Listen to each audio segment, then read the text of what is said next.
और मेरी सहयोगी गोपी घांगर इस वक्त तमाम जानकारी के साथ जुड़ गई हैं। देखिए गोपी, मान मनोवल का सिलसिला तो जारी है, लेकिन हर आदमी को ये उम्मीद होती है कि जिस पार्टी के लिए वो 30 साल से काम कर रहा है उसे सबसे आगे रखा जाए ऑप्शंस में। ऐसे में अगर नितिन पटेल नहीं मान रहे हैं तो क्या अमित शाह उन्हें मनाने की पहल करेंगे या फिर पार्टी का कोई और दिग्गज नेता वहां पहुंचेगा?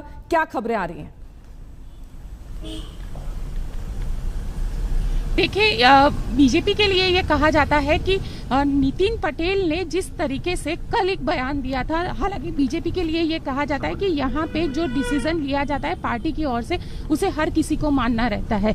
लेकिन नितिन पटेल, अगर आपको याद हो नेहा, तो 2017 में भी नाराज हुए थे। उनको जो फाइनेंस मिनिस्ट्री है वो चाहिए थी, उनको वो नहीं दी गई थी, जिसकी वजह से 3 दिन तक उन्होंने चार्ज नहीं लिया था। आखिरकार उनको मनाया गया और मनाने के बाद उनको फाइनेंस मिनिस्ट्री दे दी गई थी।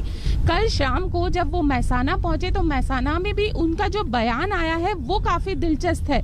उन्होंने ये कहा कि मैंने कई ऐसे उतार चढ़ाव देखे हैं, मैं विपक्ष में भी बैठा हूँ, लोग अगर ये मान रहे हैं कि मैं नाराज हूँ तो ऐसा नहीं है, लेकिन जो उनकी नाराजगी थी वो उनके चेहरे से साफ दिखाई दे रही थी, क्योंकि उम्मीद काफी ज्यादा थी उनको कि एज ए सीनियरिटी में उन्हें ही गुजरात का मुख्यमंत्री बनाया जाएगा। लेकिन भूपेंद्र पटेल का नाम लिया गया है। हालांकि अब सवाल ये भी है, क्योंकि कैबिनेट में कई सारे बदलाव होने हैं, तो वैसे में 2 पाटीदार यानी मुख्यमंत्री पाटीदार और डिप्टी सीएम पाटीदार, ये कॉम्बिनेशन क्या चलेगा, ये भी सवाल है। तो हो सकता है कि नितिन पटेल को डिप्टी सीएम ना भी बनाए, सीनियरिटी है, कहीं ना कहीं नितिन पटेल को मंत्रिमंडल से हटाया भी जा सकता है। इस तरीके की भी बातें जो सीनियर इस वक्त कुछ तस्वीरें भी आ रही है, नितिन पटेल दिखाई दे रहे हैं इस तस्वीर में।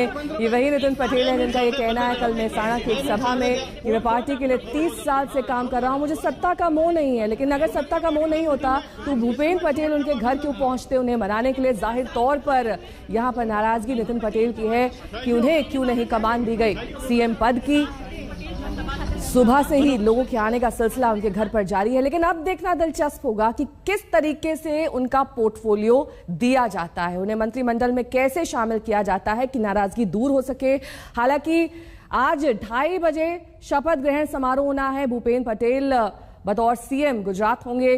और ये देखिए, हम आपको वो बयान दिखा रहे हैं नितिन पटेल का जो उन्होंने कल मेहसाणा में दिया था। उन्होंने कहा कि सत्ता का कोई मोह नहीं है, और अगर ऐसा होता तो फिर नाराजगी क्यों होती?